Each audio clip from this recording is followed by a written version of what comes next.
أعوذ بالله من الشيطان الرجيم. بسم الله الرحمن الرحيم.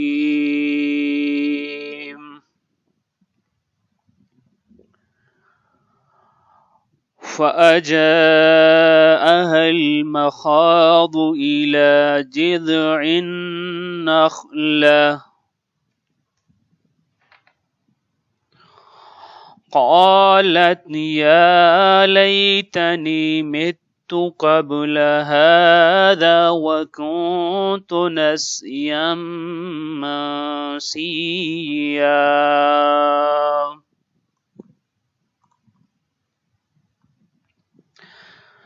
سورہ مبارکہ مریم ورس نمبر 23. ولادت حضرت عیسیٰ علیہ السلام کے بارے میں گفتگو ہو رہی ہے،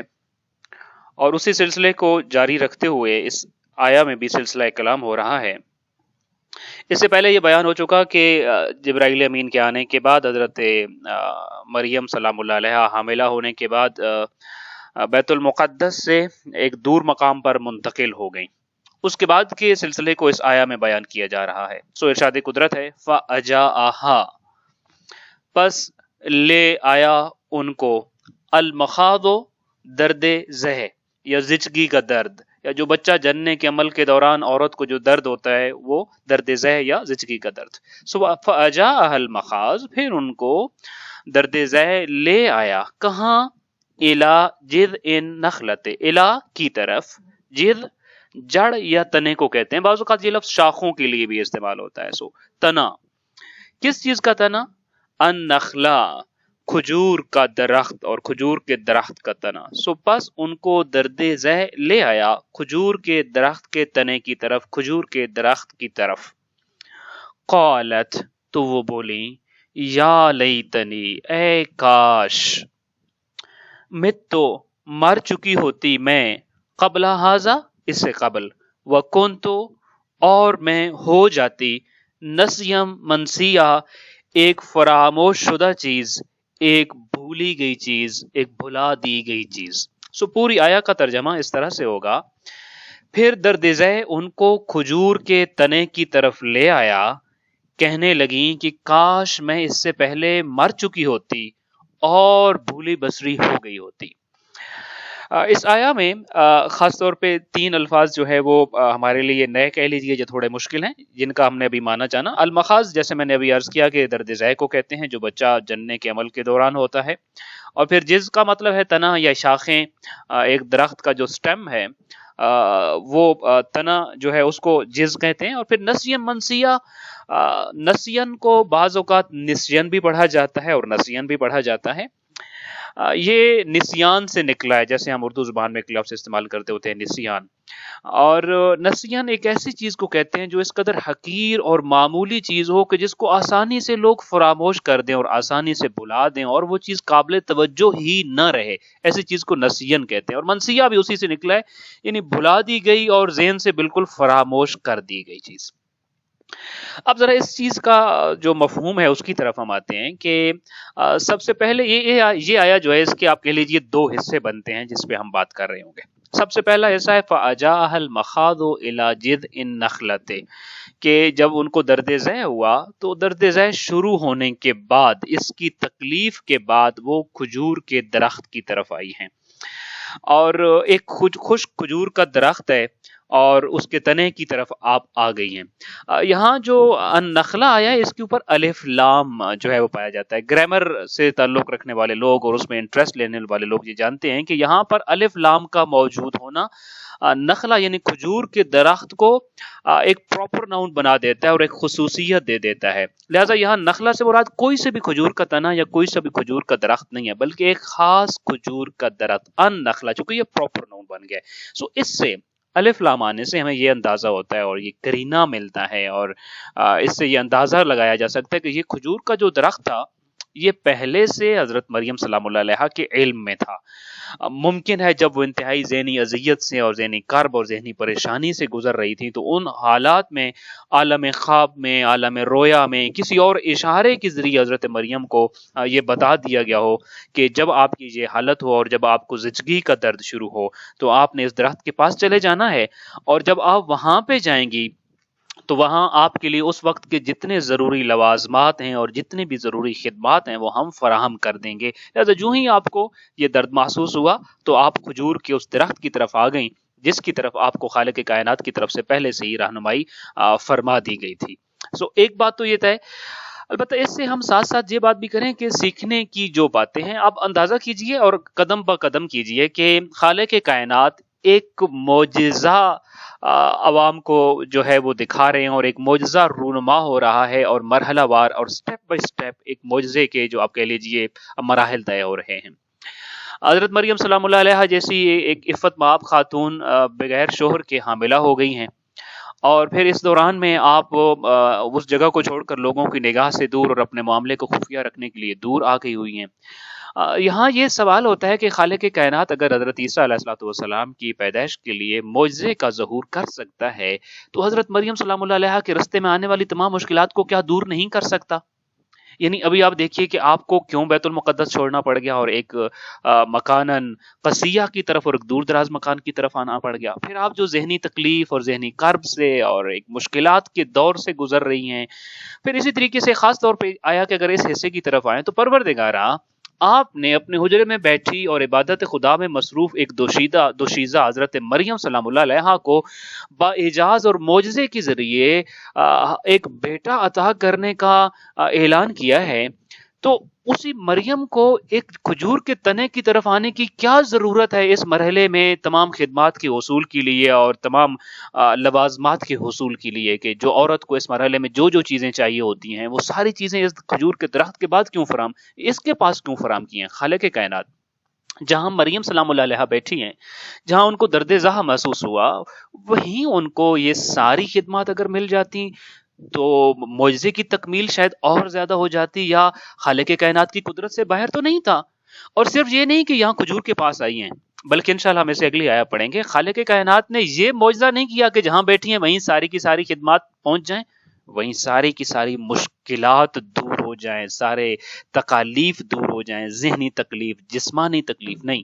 ذہنی تکالیف سے بھی گزری ہیں، جسمانی درد بھی محسوس کر رہی ہیں، اور سارے کا سارا ایٹ دا سپاٹ خدا کی طرف سے معجزانہ طور پہ بھی نہیں مل رہا، بلکہ آپ کو گزرنا پڑ رہا ہے مراحل سے، یہاں تک کہ آپ کو اس حالت میں اس کھجور کی طرف بھی آنا پڑا جس کی طرف خالق کائنات نے رہنمائی کر دی تھی۔ یہاں سے ایک بات ہم نے اپنے لیے سمجھنی ہے کہ اگر ہم خالق کائنات کے رستے میں چل رہے ہیں اور ہماری زندگی شریعت کے احکام کے مطابق اور پروردگار کے دیے گئے دستور کے مطابق گزر رہی ہے، تو ہمارے ذہن میں یہ خام خیالی کسی صورت نہیں آنی چاہیے کہ چونکہ میں اللہ کے احکام کی تعمیل کرتا ہوں لہٰذا مجھے کبھی کوئی تکلیف نہیں آئے گی، مجھے کبھی نہیں آزمایا جائے گا، مجھے کبھی اسباب کی طرف نہیں چل کے جانا پڑے گا۔ یہ خالق کائنات کا قانون ہے، وہ معجزہ ظہور پذیر کرتے ہوئے بھی اپنے دیگر اسباب کو معطل نہیں کرتا، صرف ایک قانون کو معطل کرتا ہے جس کے لیے وہ معجزہ ظہور پذیر کر رہا ہوتا ہے۔ ہمیں اللہ کے اس اسباب اور اللہ کے قوانین فطرت کے اندر رہ کر ہی زندگی گزارنی ہوگی، چاہے ہم جتنا بڑا تقوی کی منزل کو بھی پا لیں، ہم اللہ کے اس قانون سے باہر نہیں نکل سکتے۔ لہٰذا یہ چیز کبھی کسی کا دل نہ توڑے کہ واجبات پہ عمل پیرا ہونے کے باوجود، محرمات کو چھوڑ دینے کے باوجود، اللہ کی قربت اور معرفت کی تگ و دہ میں ہر وقت مصروف رہنے کے باوجود، عبادت و مناجات کے سلسلوں میں مصروف رہنے کے باوجود اتنی مشکلات کیوں آ رہی ہیں، اتنی مصیبتیں کیوں آ رہی ہیں؟ کوئی اندازہ کر سکتا ہے حضرت مریم سلام اللہ علیہا کی تکالیف کا؟ اس قدر تکالیف میں اور مشکلات میں ہیں کہ قالت، قرآن کہتا ہے یہ کہنے لگیں، یا لیتنی مت قبل ھذا وکنت نسیا منسیا، کہ کاش میں اس مرحلے سے پہلے مر گئی ہوتی، مجھے موت واقع ہو چکی ہوتی، اور میں ایک ایسی معمول اور حقیر سی چیز ہوتی کہ جس کو لوگوں نے صرف موت نہیں کہ میں مر کے اس دنیا سے چلی گئی ہوتی، بلکہ آپ کہتی ہیں میری موت کے بعد لوگ مجھے بھول چکے ہوتے کہ اس نام کی کوئی خاتون بھی اس دنیا میں آئی تھی۔ اتنی تکالیفیں کہ حضرت مریم سلام اللہ علیہا کو یہ جملہ کہنا پڑا ہے۔ یہاں ایک سوال آتا ہے کہ حضرت مریم سلام اللہ علیہا ایک حامل امانت الہی ہیں، آپ کے پاس اللہ کی ایک بہت بڑی امانت ہے جس کا اعجاز ظہور ہوگا، معجزے کے ذریعے اللہ تعالیٰ نے جو ہے وہ ایک بیٹا دینے کا پروگرام بنایا، اور وہ بیٹا عام بیٹا نہیں ہے، عیسیٰ مسیح ہے جو صاحب شریعت ہوں گے، جو نبی ہوں گے، جو رسول ہوں گے، جو دکھی اور تڑپتی ہوئی انسانیت کے لیے مسیحا بن کے آ رہے ہیں، اور پھر خالق کائنات کے لیے نے جن کے لیے کہا کلمۃ اللہ ہوں گے. تو آپ کیوں پریشان ہو گئی؟ آپ کو تو خوش ہونا چاہیے تھا کہ مجھے خالق کائنات نے چن لیا اور مجھے اتنی بڑی ایک اعزاز مل رہا ہے، اتنا بڑا مقام اور مرتبہ اور کرامت مل رہی ہے. کیا وجہ ہے کہ آپ یہ کہہ رہی ہیں کہ یا لیتنی مت قبل ھذا، کاش مجھے موت آ چکی ہوتی، میں مر چکی ہوتی، میں فراموش کر دی گئی ہوتی، اور مجھے ان مشکلات اور ان مصیبتوں اور یہ جو ابھی جس مرحلے کا سامنا ہے اس کا مرحلے کا سامنا نہ ہوتا. اچھا، ان فیلنگز کو جاننے سے پہلے اور ان کو سمجھنے سے پہلے چند چیزیں ذہن میں رکھنا ضروری ہے کہ حضرت مریم جب یہ کہہ رہی ہیں تو اس سے پہلے کچھ اور چیزیں ہیں جن کو ہمیں ذہن میں رکھنا ہوگا. مثلاً کیا کہ حضرت مریم ایک ایسی دوشیزہ ہیں کہ جو ساری زندگی، جتنی بھی زندگی ان کی گزر چکی تھی اس سے پہلے، سالہ سال سے عفت میں اور کردار میں اور پاکیزگی کی ایک علامت سمجھی جاتی تھی معاشرے میں، جس کے لیے میں نے ایک جگہ ایک لفظ کہا تھا عفت مآب خاتون تھی اس سے پہلے. ہمیں یہ سمجھنا ہوگا کہ خدا کی بندگی اور عبادت پروردگار اور دعا و مناجات کے لیے وہ پورے معاشرے اور پوری دنیا اور پورے عالمین کے لیے اسوہ اور نمونہ تھی اس وقت.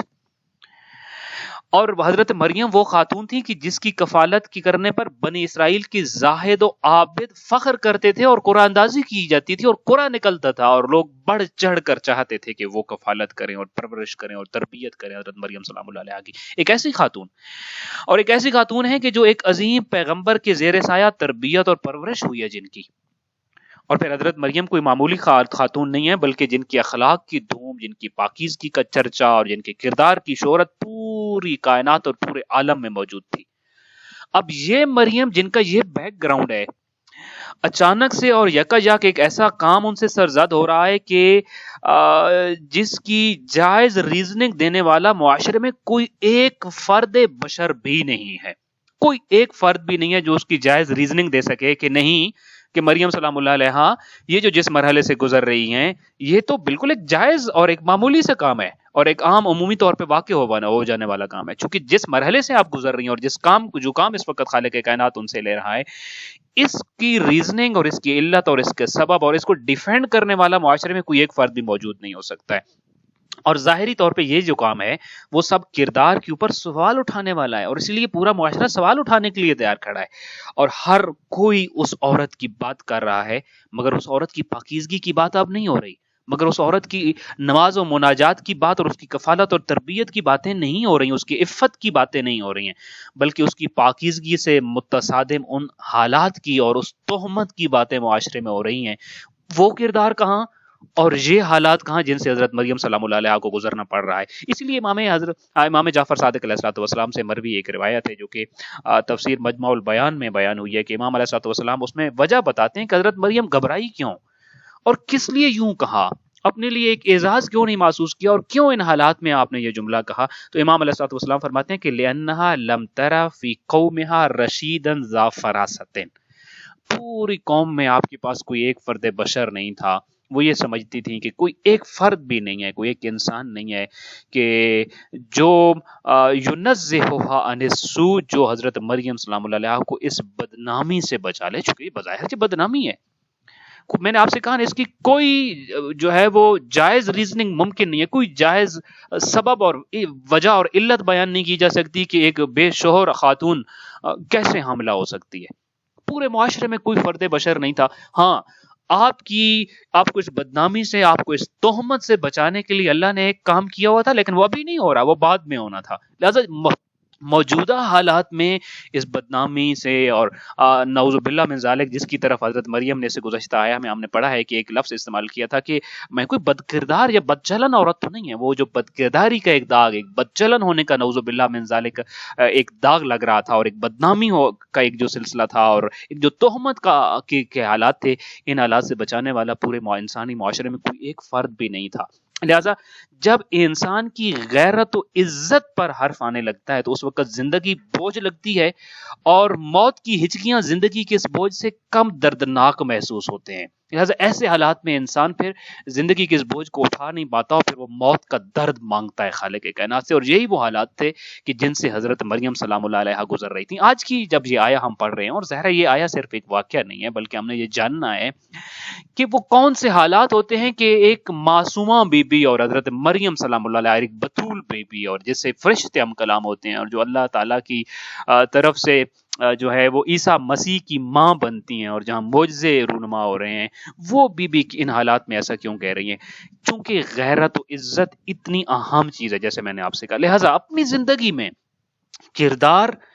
غیرت اور عزت، یہ وہ رزق ہے خالق کائنات کا جو اتنا قیمتی ہے کہ خدا نہ خواستہ جب اس کے اوپر حرف آتا ہے تو پھر انسان کے لیے موت آسان اور زندگی مشکل ہو جاتی ہے۔ یقین نہیں آتا تو آپ سرزمین کربلا سے چلتے ہوئے ایک قافلے میں ایک نوجوان جس نے بیڑیاں پہنی ہوئی ہیں اور جس کی مائیں بہنیں قیدی بنا کر اس کے ساتھ لے جائی جا رہی ہیں، اس نوجوان کو سنیے، اور وہ نوجوان ان حالات میں اپنے لیے موت مانگ رہا ہے، اور پوچھئے سید سجاد سے، سید سجاد آپ تو امام معصوم ہیں، آپ موت کیوں مانگ رہے ہیں؟ سید سجاد وہی ریزننگ آپ کو بتائیں گے جو ریزننگ آپ کو یہاں پہ حضرت مریم سلام اللہ علیہ کے چیپٹر میں نظر آ رہی تھی، کہ جب مسئلہ غیرت کا ہوتا ہے، جب مسئلہ عزت کا اور پردے کا ہوتا ہے، تو وہ معاملہ اتنا اہم اور نازک ہوتا ہے کہ جب یہ چیزیں برقرار نہیں رہ پا رہی ہوتی ہیں تو پھر انسان کو موت مانگنا پڑتی ہے۔ اگر پھر بھی یقین نہیں آتا تو آئیے مسجد نبوی میں اس کے پڑوس میں ایک چھوٹے سے گھر میں موجود نبی کی بیٹی سے پوچھئے کہ جو مسلمانوں کے دربار میں جا کر یہ کہہ رہی تھی کہ مجھے میرے بابا سے کی میراث سے محروم کرنے کا شاید ایک سبب ہو سکتا ہے جس کو میں دیکھ رہی ہوں، کہ تم یہ سمجھتے ہو کہ میں بابا کے دین اور شریعت سے نکل گئی ہوں، کہ جب کوئی کسی کی دین اور شریعت سے نکل جائے تو پھر وہ وارث نہیں بنتا، تو کیا میں مسلمانوں کے چیپٹر سے باہر نکل گئی ہوں؟ یہ وہ عزت اور حضرت فاطمہ الزہرا سلام اللہ علیہ کی عصمت کے اوپر وہ سوالات تھے کہ آپ کے بارے میں جو آپ پڑھتے ہیں اور سنتے ہیں کہ پھر آپ نے اپنے لیے خود اپنی موت مانگی ہے۔ سو زندگی کی یہ وہ رزق میں کہتا ہوں، یہ اللہ کی وہ نعمتیں ہیں جو اس قدر قیمتی ہیں کہ اگر یہ باقی نہ رہیں تو زندگی بوجھ لگنے لگ پڑتی ہے۔ سو دعائے خالق کائنات ہمیں عزت و غیرت و کردار کی حفاظت کرنے کی توفیق عطا فرمائے، اور ایک باعزت زندگی اور ایک غیرت مندانہ زندگی گزارنے کی اور ایک باکردار زندگی گزارنے کی توفیق عطا فرمائے، اور جب ہماری اس طرح کی زندگی کا اختتام ہو تو خالق کائنات حالت ایمان میں موت نصیب فرمائے۔ السلام علیکم ورحمۃ اللہ وبرکاتہ۔